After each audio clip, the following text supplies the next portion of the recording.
Chicos, ¿cómo están? Muy buenas tardes con cada uno de ustedes. ¿Cómo se encuentran, chicos? ¿Cómo están? ¿Me confirman, por favor, si me logran escuchar con claridad, ¿ya? Buenas tardes con cada uno de ustedes. Vamos a empezar, chicos, con la actividad del día de hoy. Ya mencionarles algo rápido, algo puntual, ya, algo puntual. En este caso, les comento, el colegio está realizando un descuento al 30% en la cancelación de su grado, ¿ya? En este caso, esta es una oportunidad para cada uno de ustedes. Si desean, en este caso, poder tomarla, pueden contactarse con su asesora de grado para que les pueda dar o brindarle información, ¿ya? Para que de esa manera también puedan aprovecharlo, ¿no? Seguramente ya lo han estado observando, tal vez la asesora ya les ha estado comunicando, entonces para que lo puedan tener en cuenta, ¿ya? Bien, chicos, ahora sí vamos a empezar con lo que tenemos que revisar el día de hoy. Ya la semana pasada nosotros habíamos estado teniendo en cuenta lo que era la literatura, no habíamos estado hablando de una corriente en particular y vamos a continuar bajo ese mismo foco. Para eso les pido que por favor observemos lo que les presento en la diapositiva. ¿Ya? Es una imagen que en realidad esconde muchos mensajes que yo sé que ustedes van a poder percibirlo con facilidad. Entonces, por favor, les pido que lo vean con cuidado, con detenimiento, analícenlo. Ya es una imagen que requiere bastante atención también. Entonces, ¿para qué? Porque vamos a conversar sobre esta imagen. ¿Ya? Por favor, obsérvenlo, analícenlo. Profesora, ¿le puedo hacer un zoom? Por supuesto que puedes. ¿Ya? Entonces, analízalo. Ya unos 30 segunditos para que tú lo puedas ver bien, lo puedas observar bien y luego podamos conversar en relación a esa imagen. ¿Ya? Obsérvenlo, por favor, obsérvenlo unos segunditos más. Aquellos que se están enlazando también, ¿ya? Observen la imagen para poder conversar sobre esta situación que ustedes están viendo en la diapositiva. ¿Ya? Obsérvenlo, obsérvenlo.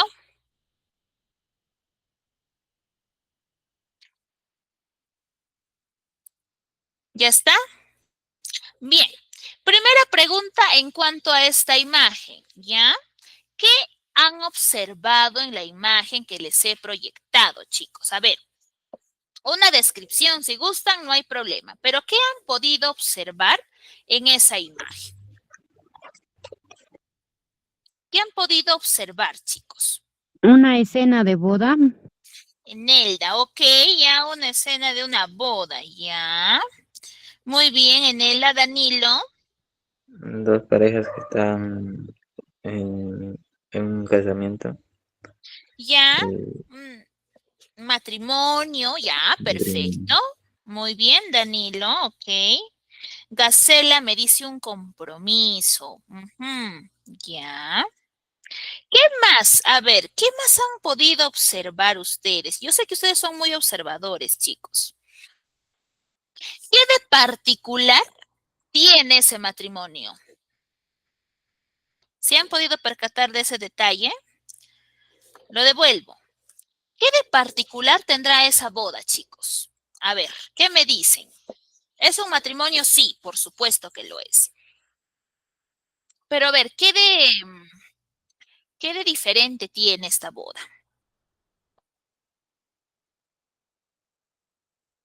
¿Qué de diferente? ¿Qué pueden observar en el ambiente, en los novios, en los invitados? ¿Qué podrían observar?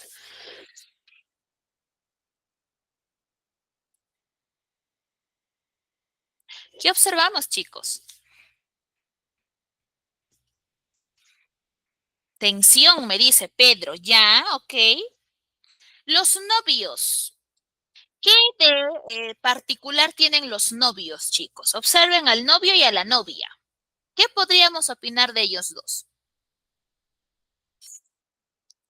¿Qué me dicen?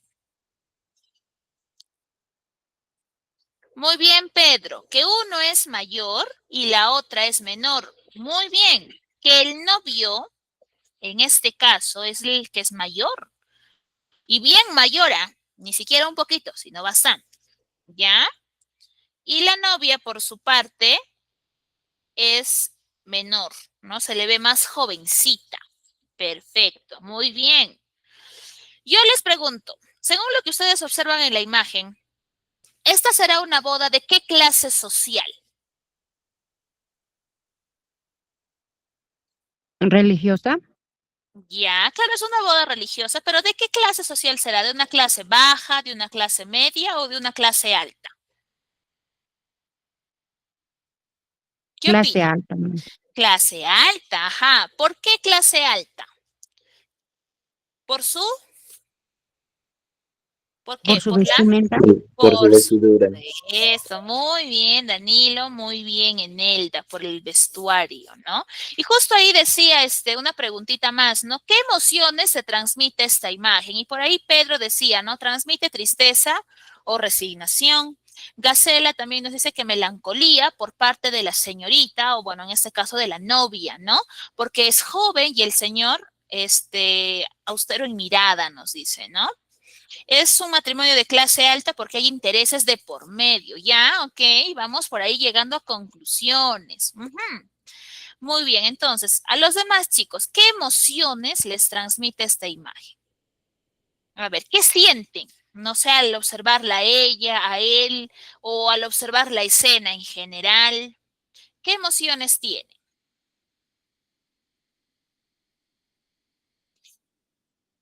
¿O no tienen ningún tipo de emociones? Ella la están obligando a casarse con el ancianito. Ya, Imelda, que está siendo obligada, forzada, coaccionada. Ujú. Muy bien, excelente, chicos. ¿Ustedes consideran que esa imagen que hemos estado analizando juntos refleja una realidad que se ha vivido dentro de la historia del hombre tal vez hace mucho tiempo atrás? ¿O no? ¿Qué opinan? Mm, ¿Refleja o no refleja una realidad, chicos? sí, Sí, Enelda, perfecto. ¿A qué realidad los transporta, chicos? ¿A qué época? ¿A qué pensamiento?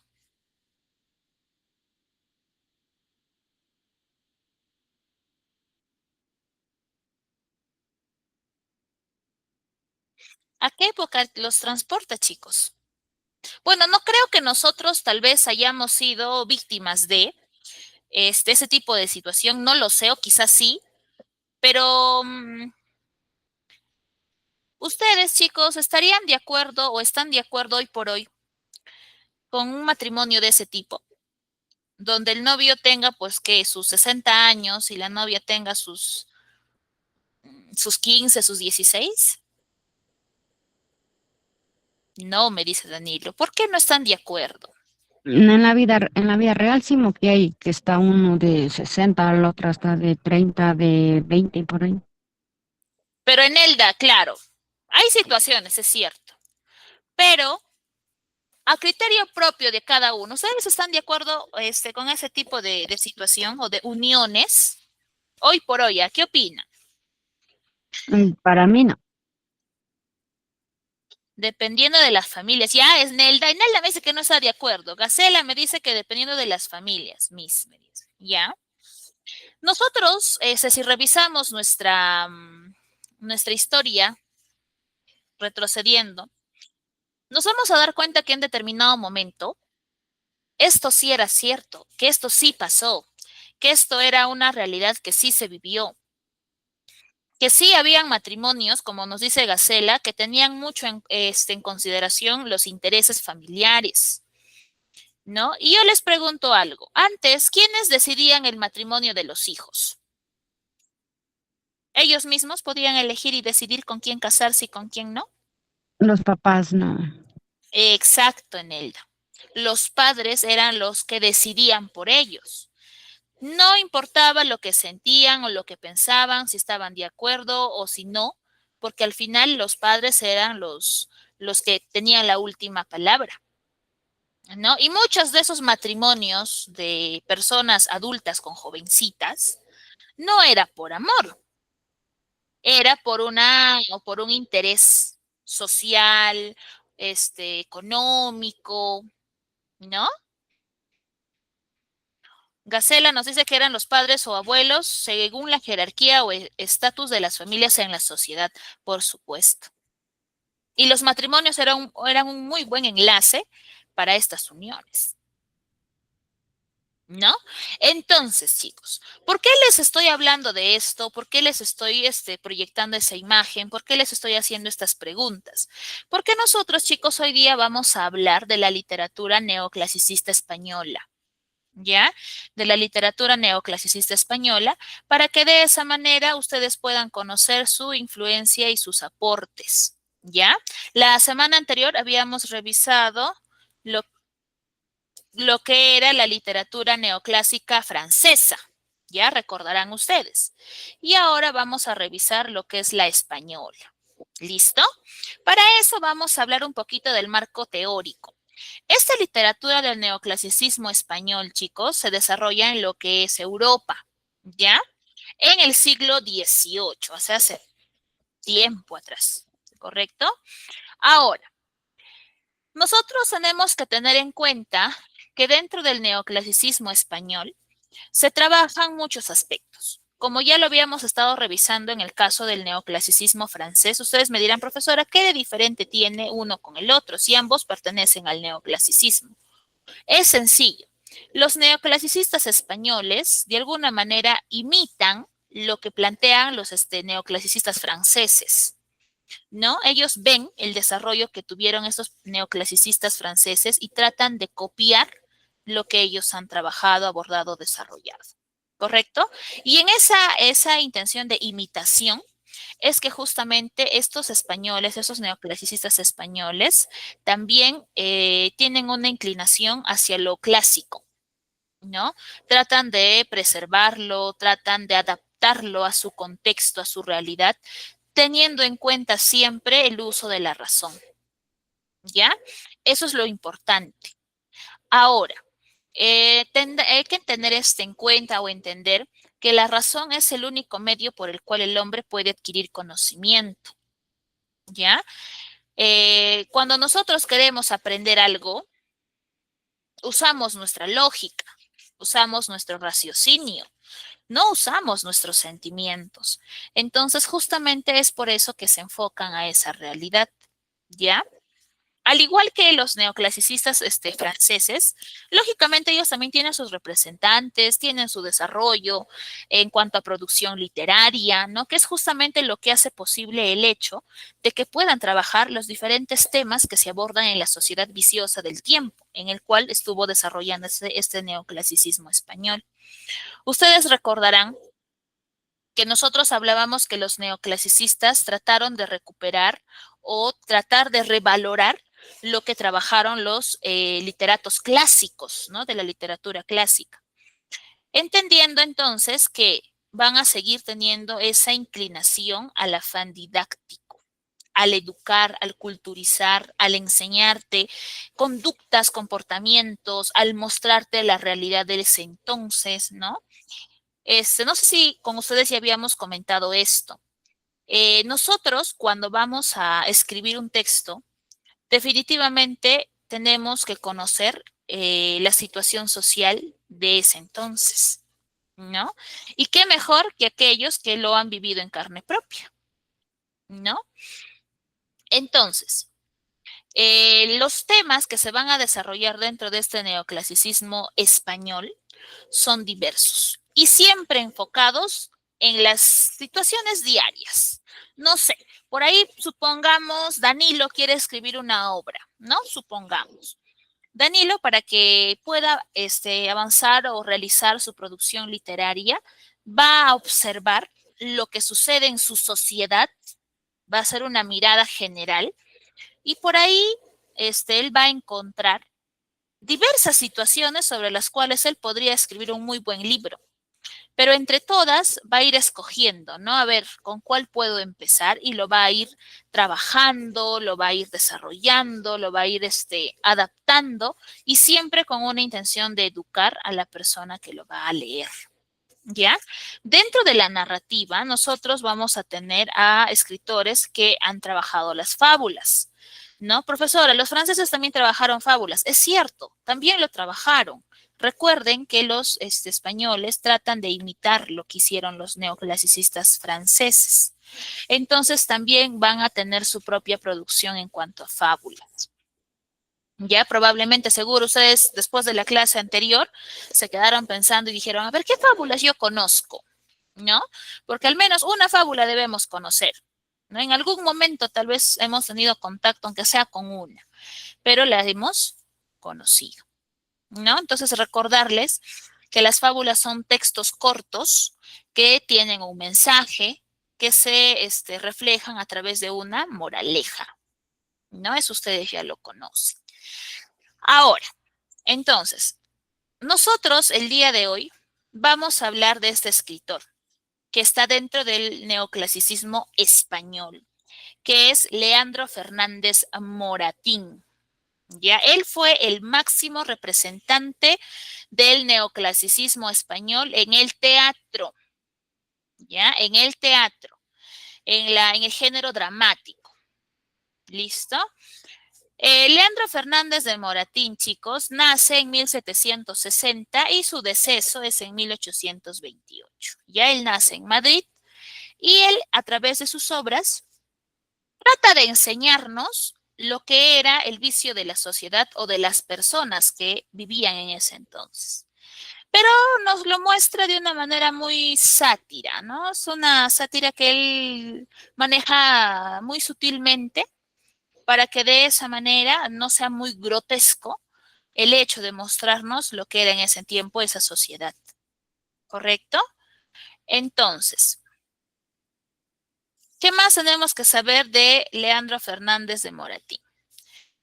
Su nombre dentro del mundo literario, ustedes lo van a conocer como Leandro Fernández Moratín, pero su verdadero nombre no es ese. Su verdadero nombre es, ¿quién me ayuda a leer todo su nombre? Profesor, eso parece una oración. Y es cierto, parece. ¿Cuál es su nombre, chicos? Ahí ustedes lo tienen. Leandro Eulogio Melitón Fernández de Moratín y Cabo. Correcto. Ese es su nombre real, chicos. ¿Ya? Ese es su nombre real, su nombre completo, ¿correcto? Leandro Eulogio Melitón Fernández de Moratín y Cabo, ¿correcto? Pero en el mundo literario, ustedes lo van a conocer como Leandro Fernández Moratín, así, a secas. ¿Ya? Y a secas. Entonces, ¿qué hace este escritor? Tiene aquí alguna de sus obras, ¿ya? ¿Cuáles son? Tenemos ahí las siguientes. Tenemos a la teoría de la comedia, al viejo y la niña, la comedia nueva, el varón, la mojigata y el sí de las niñas. De hecho, la primera obra teatral que Moratín estrena fue El viejo y la niña. Esa fue su primera obra en representación, en actuación, y que fue actuada en 1790. Esa fue su primera obra, ya El viejo y la niña. Pregunta, chicos. De esa lista de, ¿cuántas son? 6 obras. ¿Alguna de ellas se les hace familiar? ¿O no? ¿O ninguna?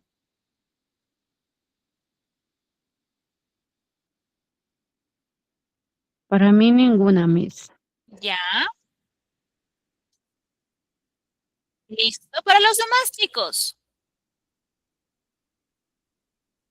¿Les suena? ¿No les suena?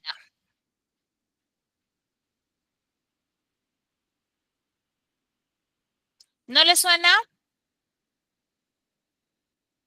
¿Primera vez entonces? ¿Primera vez, chicos? ¿Me confirman entonces?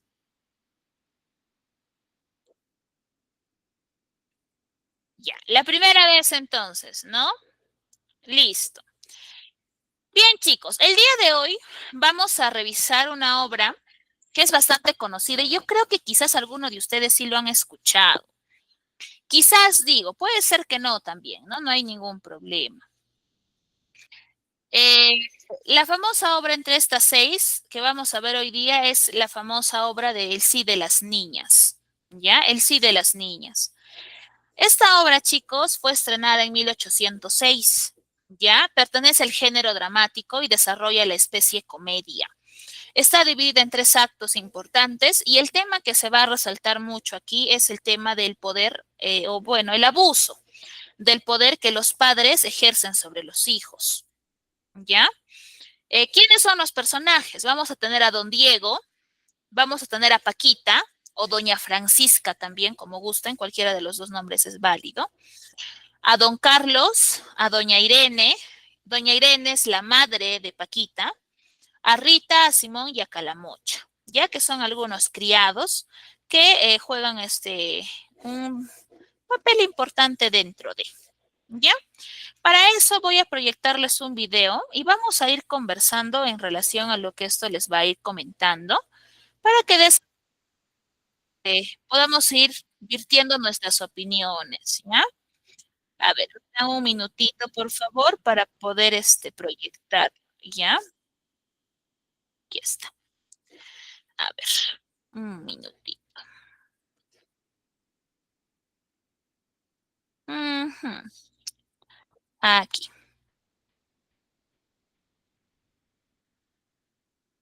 Ujú. En una España ¿Me confirman donde si las se escucha? apariencias lo eran todo. Sí se escucha, ¿verdad? Sí, Miss. Ya, listo.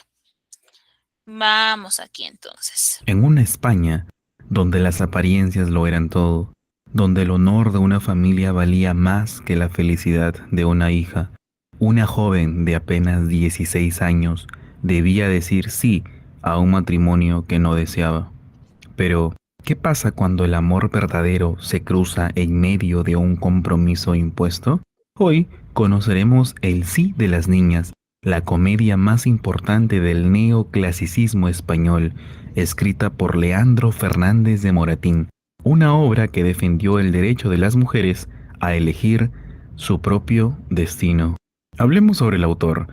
Leandro Fernández de Moratín nació en Madrid, España, en el año 1760, en el seno de una familia ilustrada y amante de la cultura. Su padre, Nicolás Fernández de Moratín, también fue poeta y dramaturgo, y desde pequeño, Leandro se educó entre libros, arte y discusiones intelectuales. Vivió en plena Ilustración, una época donde los pensadores defendían la razón, la educación y la libertad frente a la tradición y los prejuicios. Su teatro buscó educar al público a través de la risa, corrigiendo las costumbres sociales con ingenio y crítica. Moratín viajó por Europa, conoció a grandes pensadores franceses y absorbió las ideas de la modernidad. Sin embargo, también vivió tiempos difíciles. Su apoyo a las reformas ilustradas y su simpatía hacia el pensamiento liberal lo convirtieron en un autor polémico. Tengamos en cuenta que la obra El sí de las niñas es estrenada en el año 1806. Esta es una de las comedias más influyentes y modernas de aquella época. Moratín no solo escribió teatro, escribió también una lección de vida sobre el respeto, la razón y la libertad del amor. Tengamos en cuenta estos datos importantes. Esta obra pertenece al género dramático, a la especie comedia, y su tema principal es el matrimonio forzado y desigual, y la crítica a las costumbres sociales que negaban la libertad femenina. El autor usa el humor y la ironía para denunciar la práctica común de casar a mujeres jóvenes con hombres mayores, generalmente por conveniencia económica o social.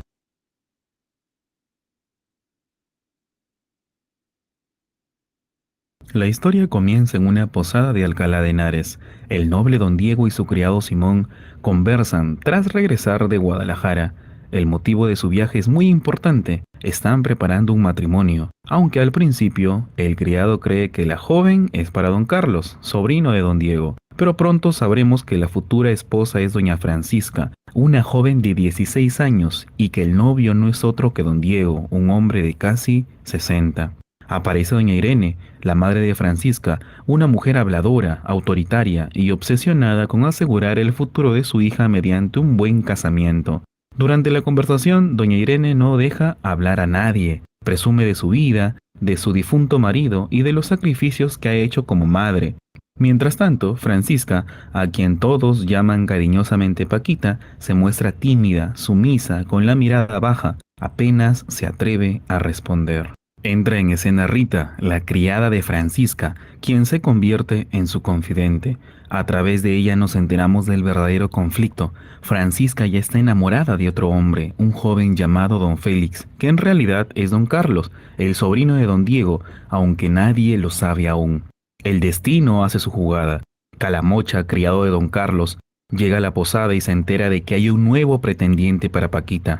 Intrigado, avisa a su amo, y don Carlos decide venir a Alcalá para verla en secreto. Mientras tanto, Rita se ofrece a ayudar a los jóvenes enamorados a encontrarse, sin que doña Irene ni don Diego sospechen. Todo está listo para una noche de secretos y emociones contenidas. Continuamos con el acto 2. El segundo acto...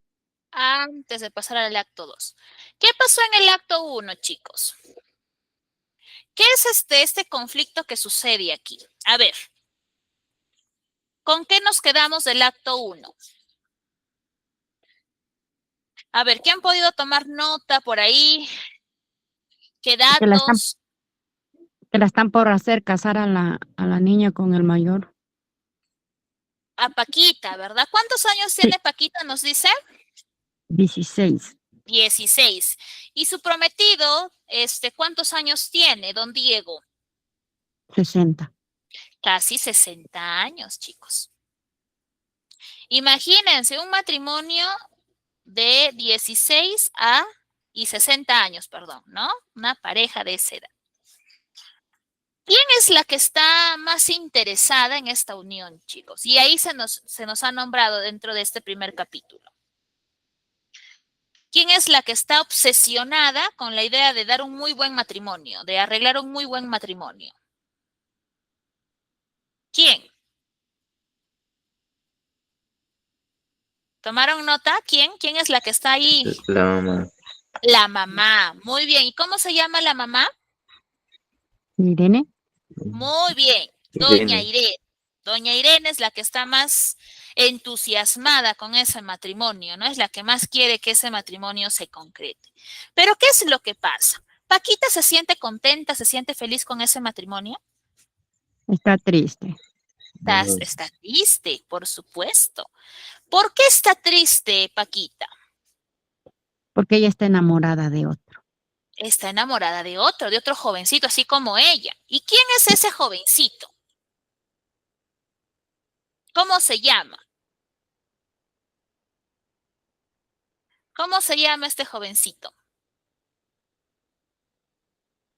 Don Car, Carlos, correcto, don Carlos. Es el sobrino. ¿De quién es el sobrino, don Carlos? ¿Este jovencito es sobrino de quién?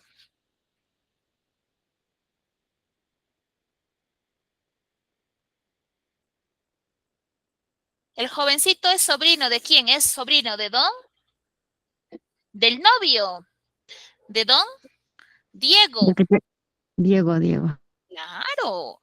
Don Carlos es el sobrino de don Diego. Y yo les pregunto algo, ¿el amor de Paquita y de don Carlos, de estos dos jovencitos, es correspondido? ¿Es un amor mutuo o solamente es un amor unilateral? Es correspondido. Es correspondido. Entonces, miren, en esta primera parte, chicos, en este primer acto, ya, porque esta obra está dividida en 3 actos. En este primer acto se nos cuenta, ya, de que en este caso, por la insistencia de doña Irene, es que don Diego acepta casarse con ella, ¿ya? Les cuento. Paquita es una jovencita de 16 años que ha sido educada en una escuela de monjas. Cuando doña Irene ve la oportunidad de que su hija se case con don Diego es una persona de la burguesía, es un burgués acaudalado con dinero, e Irene le manda constantes cartas a don Diego insistiendo en que su hija, Paquita, desea comprometerse y casarse con él, que es una niña muy buena, muy educada, muy obediente, y que si decide unirse con ella no va a tener ningún tipo de problema. Debido a esta insistencia, pero al tope, es que don Diego decide ceder y decide unirse o aceptar el compromiso con Paquita, ¿correcto? Cuando doña Irene va y le dice a Paquita de este compromiso, ella se niega, ella no quiere. La madre piensa que su negativa es porque como ella ha crecido en un convento, tal vez es que quiere ser monja. Pero en realidad la verdad era que ella no quería casarse con otra persona porque ella estaba enamorada de don Carlos, que era un jovencito que siempre la visitaba en el convento y siempre se veían a escondidas. Y que de hecho su relación ya tenía bastante tiempo, no era una relación de momento, de días.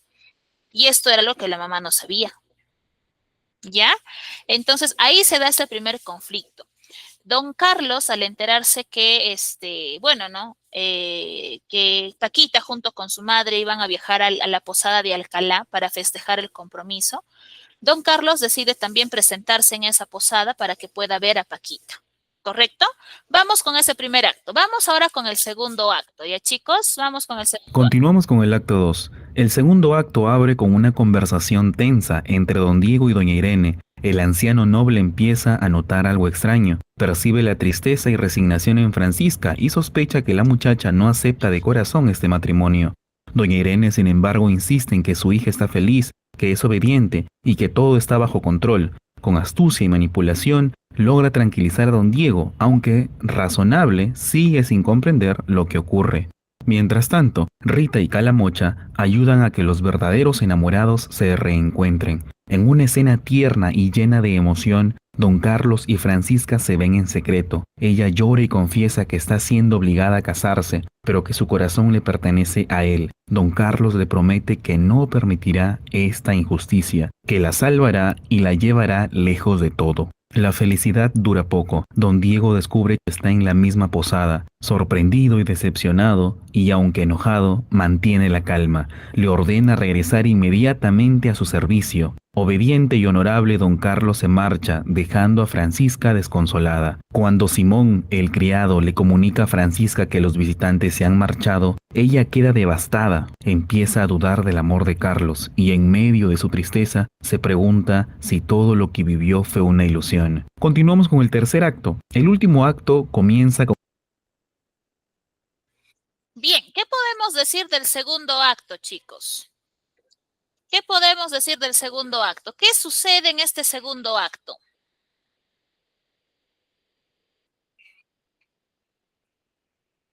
¿Qué sucede en el segundo acto, chicos?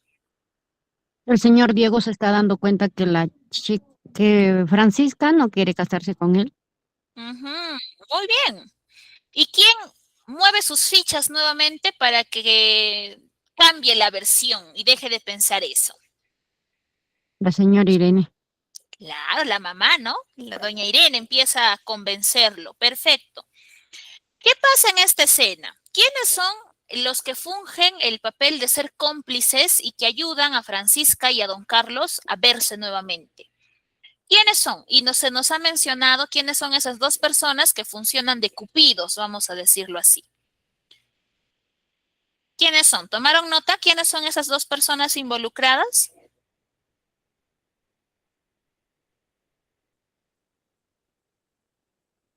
¿Tomaron nota? ¿Quiénes son esas dos personas que ayudan a Paquita y a don Carlos para que se puedan ver? Por el lado de Francisca, le ayuda a su criada, que se llama Rita.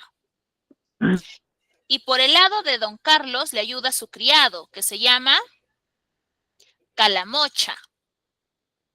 ¿Ya? Estos dos confabulan a favor de ambos, ¿no? De Paquito y Carlos, para que puedan encontrarse. Cuando ellos se encuentran, ¿qué es lo que sucede? ¿Qué le confiesa Paquita a don Carlos? ¿Qué le La están confiesa? obligando a casar. Muy bien en ella, que está siendo obligada a contraer matrimonio, Matrimonio. ¿no? Le cuenta, ¿no? Le dice que ella, su mamá, le está imponiendo prácticamente ese matrimonio, que ella en realidad no quiere casarse, ¿no? Pero que tampoco va a hacer nada para impedirlo. ¿Correcto? ¿Quién se entera hasta este momento? ¿Quién se entera de que don Carlos también está en la posada de Alcalá? ¿Quién se entera? Su Diego. tío. Muy bien. su tío Diego. Exacto, don Diego se entera que don Carlos está ahí en la posada. ¿Y qué es lo que hace? Lo recibe con los brazos abiertos y le dice, bienvenido, quédate aquí, es más, toma, esta es tu habitación. ¿O qué hace? Se molesta, creo. Se molesta y le dice que se retire, que vaya a seguir cumpliendo su función, ¿no? Entonces, en este segundo acto, chicos, nosotros vemos que don Diego empieza a tener dudas sobre el matrimonio con Paquita. ¿Por qué motivo? Porque siempre supuestamente Paquita le manda cartas de amor a don Diego, indicándole o diciéndole que lo quiere, que lo admira, que lo valora mucho. Pero siempre son cartas. Entonces, don Diego, porque la que entrega estas cartas es doña Irene, ¿no? Supuestamente la hija le da a ella las cartas y ella va y se lo entrega a don Carlos. Don Carlos empieza a dudar y le dice a la señora, ¿no? A doña Irene, que si eso es verdad, que sea ella misma, que sea la misma Paquita quien se acerque a él y se lo diga de frente, cara a cara. Doña Irene se pone muy nerviosa y trata de buscarle una solución porque en realidad la que está escribiendo esas cartas es ella, no su hija. Y es por eso que trata de convencerlo de que su hija sí está enamorada, solo que como es una persona muy tímida, no lo hace de manera directa y que por eso solamente lo hace a través de cartas. No ustedes se preguntarán, profesora, entonces la que ha estado enamorada de don Carlos es la madre. No, en realidad no, sino que la única manera en que se pueda hacer creíble ese cariño o supuesto compromiso o amor que le tiene supuestamente su hija hacia don Diego es a través de cartas. Porque ella sabe muy bien de que su hija nunca se va a acercar y le va a declarar su amor porque no hay amor de por medio.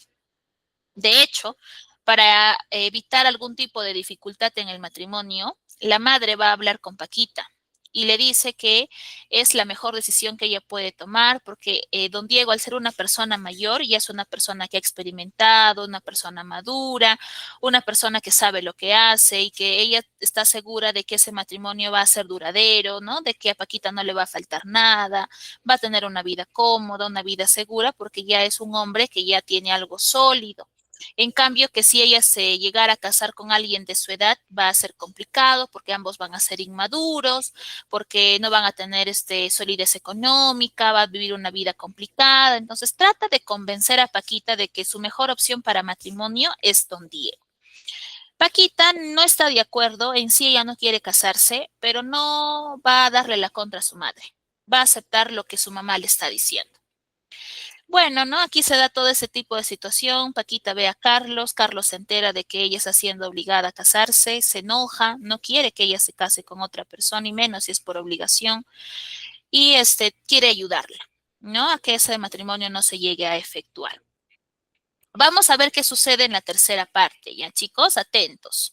Todo lo que vivió fue una ilusión. Continuamos con el tercer acto. El último acto comienza con una conversación entre don Diego y Simón, ambos intrigados por la repentina partida de don Carlos. Don Diego, aunque serio, no puede ocultar la preocupación por su sobrino y por el semblante triste de la joven. De pronto, en medio de la noche, Rita da 3 palmadas, la señal convenida, y una carta cae por la ventana. Es una carta de don Carlos dirigida a Paquita, pero Simón la encuentra primero y se la entrega a su amo. Al leerla, don Diego descubre toda la verdad. Francisca ama sinceramente a don Carlos y ha sido obligada por su madre a aceptar un matrimonio que no desea. Don Diego, que siempre se ha presentado como un hombre racional y justo, siente una mezcla de sorpresa y compasión y decide enfrentar la situación con serenidad. Manda llamar a Paquita, quien aparece llorando. Entre lágrimas confiesa su verdad, que respeta y admira a don Diego, pero que su corazón pertenece a otro. El anciano, conmovido por su sinceridad, renuncia a casarse con ella. Le dice que no quiere una esposa que lo mire con miedo o compasión, sino una mujer libre y feliz. En ese momento llega don Carlos, traído por Simón. El tío y el sobrino conversan frente a frente. Don Diego le pide que hable con honestidad y don Carlos confiesa su amor por Francisca. Lo hace con respeto, sin excusas, pero con firmeza. Lejos de enfadarse, don Diego lo escucha en silencio y entonces, en un gesto de verdadera grandeza, les da su bendición. Declara que el amor no puede imponerse ni comprarse y que la virtud está en reconocer lo que es justo. Doña Irene entra indignada, pero al leer la carta y escuchar a don Diego, comprende que ha sido descubierta. El anciano la reprende con cortesía, mostrándole que las hijas no deben ser esclavas de las ambiciones de sus madres. Finalmente, don Diego, en una de las escenas más humanas y bellas del teatro español, dice: «Yo quiero que doña Francisca sea feliz y que se case con quien ama, porque la verdadera nobleza no está en el título, sino en la virtud». Y así el amor vence al interés y la razón triunfa sobre la costumbre. Listo, muy bien. ¿Qué pasó en este tercer acto, chicos? Es el último acto de la historia, por supuesto. ¿Qué es lo que sucede en este tercer acto, chicos? Ahí está. Que don Diego se da cuenta que que no lo ama. Don Diego descubre la verdad. Perfecto. ¿A través de qué? ¿Cómo descubre don Diego que no es un amor correspondido? De una carta que encuentra Simón, algo así. Muy bien. ¿Qué más? Correcto. Don Diego encuentra una carta, o bueno, el que encuentra la carta en sí Es Simón. es Simón, ¿no? Él es el criado de don Diego. Y Simón le entrega esa carta a él, a su amo, a su señor, y él ahí se entera de la verdad, ¿no? Se entera de lo que en sí está sucediendo. En esa carta, Carlos le escribe a Paquita sus sentimientos, ¿no? Y le promete que él va a ver la manera de apoyarla, de ayudarla para que ella no pueda casarse. ¿Por qué? Porque ellos están enamorados. Esa carta en realidad era para que Rita, la criada de Francisca, sea quien lo encuentre, lo recoge, se lo lleve a su ama, ¿no? Pero lastimosamente quien primero lo encuentra fue Simón y se da todo ese tipo de situación. Don Diego en un principio no entiende qué es lo que está pasando. Se queda asombrado, ¿no? Pero ¿qué es lo que hace? ¿Cuál es la actitud de don Diego frente a esta situación? Y en este acto nos lo menciona. ¿Cuál es su actitud, chicos? ¿Impulsivo, reactivo, ofensivo? Reacciona bien, mis. Correcto. Trata de manejarlo de una manera serena, de una manera tranquila, ¿no? Y le hace llamar a Francisca. ¿Para qué? Para que le pueda preguntar qué es lo que está pasando. Francisca se llena de valor, ¿no? Y le dice que a él lo admira, lo respeta, pero que en realidad ella está enamorada de don Carlos. Y don Carlos, como él ya se había ido por mandato de su mismo tío, le había dicho: ¿y qué haces aquí? Vete a trabajar, vete a cumplir con tus obligaciones. Don Carlos, por ese motivo, es que se va de Alcalá. Simón lo va a buscar por mandato de su tío y lo devuelve. Y aquí se produce una conversación, donde también don Carlos sea sincera con don Diego y le dice, pues, ¿no?, que efectivamente, que él está enamorado de, en este caso, Paquita, y que es un amor sincero, ¿no? ¿Qué hace don Carlos, don Diego, al ver esa declaración? Después de haber escuchado a Paquita y después de haber escuchado a su sobrino. ¿Qué es lo que hace con ellos dos o con esta situación? Les da su bendición. Muy bien. ¿Y qué significa dar la bendición? Aprobar ese compromiso, ¿no? Le dice: muy bien, si es así, pueden estar juntos. La madre aquí se siente molesta en sí, ¿no? Porque eso no es lo que ella quería. Ella quería que su hija se case con don Diego. Pero al ver que ya ella no puede hacer nada más que aceptar esta situación, simplemente a regañadientes le queda avalar también el compromiso de su hija con don Carlos. Y justamente aquí, pues, don Diego es quien le llama la atención, ¿no? Y le dice que en realidad ella merece casarse con alguien con quien sí vaya a ser feliz. Y de hecho, don Diego quiere por esposa a una mujer que lo quiera a él, que lo respete, que lo ame, que lo aprecie. No a alguien que esté siendo coaccionada a casarse con él simplemente tal vez por los beneficios económicos o sociales que puedan obtener a través del matrimonio. Y de esa manera esta historia termina, chicos. Así es como se desarrolla esta obra del Sí de las Niñas.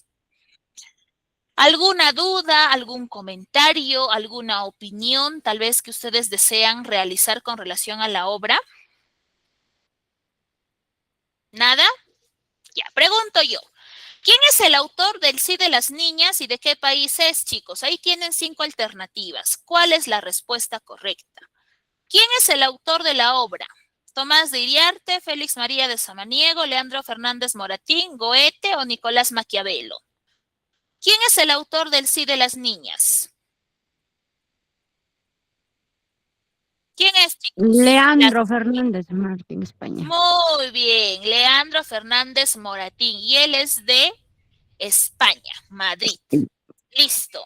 ¿Cuál fue la primera obra teatral que Moratín estrenó, en 1790? ¿Qué obra es? Se los dije. No, Las Mojigatas no. O bueno, La Mojigata no fue. Fue otra. El viejo y la niña. Correcto. El viejo y la niña. Muy bien. Vamos con verdadero y falso, ¿ya? ¿Francisca es también llamada Paquita? Verdadero.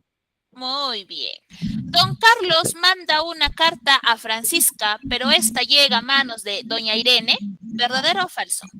Falso. Falso. ¿A manos de quién llega esa carta? De Simón. De Simón. Muy bien. Al final de la obra, don Diego contrae matrimonio con Francisca. ¿Se llegan a casar? Falso. Muy bien. No se casan. Doña Irene representa la razón en la obra de Moratín. ¿Qué opinan, chicos? ¿Doña Irene representará la razón, el uso de la razón? Falso. ¿Sí o no? ¿Verdadero o falso? Falso. Falso. Falso. ¿Saben qué representa doña Irene, chicos? Falso. ¿Saben qué representa doña Irene? La hipocresía. Ujú. ¿Por qué La motivo? doble cara. Claro, porque Irene en realidad está usando a su hija para un bien personal, disfrazando ese interés propio a través de que yo quiero lo mejor para mi hija, cuando en realidad no es así. Lo que ella quería era que ella quería tener una muy buena vida a costas de la felicidad de su propia hija. Entonces, doña Irene representa eso, esa hipocresía de la sociedad de ese entonces. Calamocha es criado de don Diego. Falso. Falso. ¿Falso? Verdadero. Falso. Simón, ¿No era de Carlos? Simón es el criado de don Carlos. Calamocha es el criado de don Diego. Ah, Y verdad. Rita es la criada de Paquita. ¿Ya? Ahí vamos aclarándonos a los personajes principales con sus respectivos criados. ¿Quién representa, chicos, el uso de la razón en esta obra? ¿Don Félix, doña Irene, Calamocha, don Diego o Rita? ¿Quién sí representa la razón, la lógica? Don Diego. Don Diego, por supuesto. ¿No? Porque don Diego, pese a tal vez la cólera, el asombro, el sentimiento, al momento de enterarse de la verdad, no reaccionó de manera impulsiva. Al contrario, trató de manejarlo de una manera adecuada, serena, ¿no? Imagínense ustedes, yo les aseguro que si fuésemos nosotros, reaccionaríamos peor que la Segunda Guerra Mundial seguramente. Es una característica del neoclasicismo español, chicos. ¿Cuál será una característica del neoclasicismo español? Que solo se escriben tragedias, que sus escritores son latinoamericanos, que prevalece la expresión racional, que rechaza a los viejos, que está de acuerdo con los matrimonios por conveniencia. ¿Cuál será una característica del neoclasicismo español? ¿Qué opina? ¿Cuál La será? C, profesora. Muy bien, correcto, muy bien Enela, muy bien Gacela. Prevalece la expresión racional, prevalece la razón sobre la parte emocional, y eso lo hemos visto a través de don Diego, ¿no? Que fue mucho más, o tuvo mucha más firmeza en la parte racional que la parte sentimental o la parte emocional. Y por ese motivo es que pudo darnos un final feliz, vamos a decirlo así, ¿no? Para ellos. En este caso, también podemos ver que la educación de la mujer en ese tiempo era una educación donde buscaban que ellas sean personas sumisas, personas que no puedan ir en contra de lo que otros le decían, específicamente frente a la autoridad de los padres y la autoridad también de los esposos, ¿no? Entonces también ahí vemos esa crítica. De hecho, dentro del neoclasicismo español, chicos, los ilustrados rechazan este tipo de conductas, este tipo de matrimonios por conveniencia, porque ellos consideran que eso es un acto inmoral y que en realidad no debería de aceptarse. Y es por eso que Moratín trata de hacerle una crítica a través de esta obra. Hasta este punto, ¿alguna consulta, chicos, tal vez, o algún comentario que cada uno de ustedes o alguno de ustedes quiera hacer con relación a lo que hemos visto el día de hoy? ¿Alguna consulta o comentario? ¿Ninguna? ¿Ninguna, chicos? Listo. Pregunto yo entonces, ¿ya? ¿Qué aprendimos el día de hoy, chicos? ¿Sobre qué hemos hablado el día de hoy en clase? ¿Sobre qué? ¿Sobre qué hablamos en clase el día de hoy, chicos? ¿Sobre qué corriente literaria hemos hablado hoy día? Sobre el neoclasicismo. Muy bien, Gacela. Específicamente sobre el neoclasicismo español. Correcto. ¿Sobre qué obra han aprendido hoy día, chicos? ¿Qué obra han conocido hoy día y se suma a su repertorio de obras literarias? ¿Qué obra fue? ¿Recuerdan el nombre?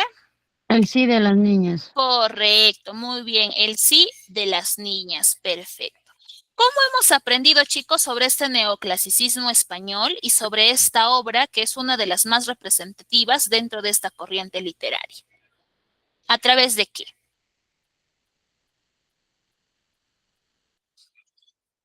¿A través de qué, chicos?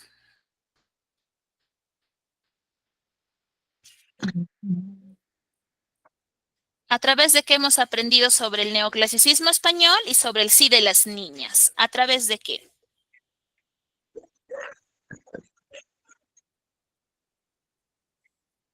¿A través de qué, Tal vez el chicos? texto narrativo. Ya, muy bien, ok. Ujú.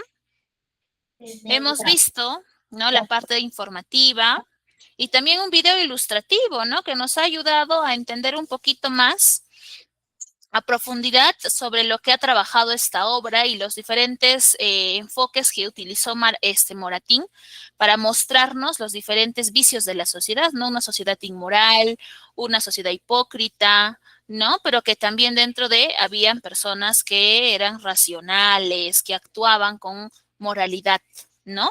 Entonces, ahora que ustedes ya conocen esta corriente literaria del neoclasicismo español, chicos, ¿para qué les va a ser útil? ¿Para qué les servirá haber aprendido sobre esta nueva corriente literaria? Para no ser ambiciosos. Ya por el lado del mensaje que nos dejan los personajes, ¿no? De la hipocresía de la madre, imagínense De la doble cara. que la propia mamá actúe de esa manera. Ya, muy bien, aprendimos por el lado de la moralidad de los personajes. Perfecto. Para poder aprender eso. Muy bien, ¿para qué más les será útil, chicos? Ahora que ustedes ya conocen esa nueva corriente, miren, ya conocen la literatura clásica, la literatura medieval, el neoclasicismo francés y ahora el neoclasicismo español. Entonces ya probablemente nosotros podemos estar haciendo una comparación, ¿no? Poder ver cómo eran estas corrientes y qué de diferente tiene una con otra.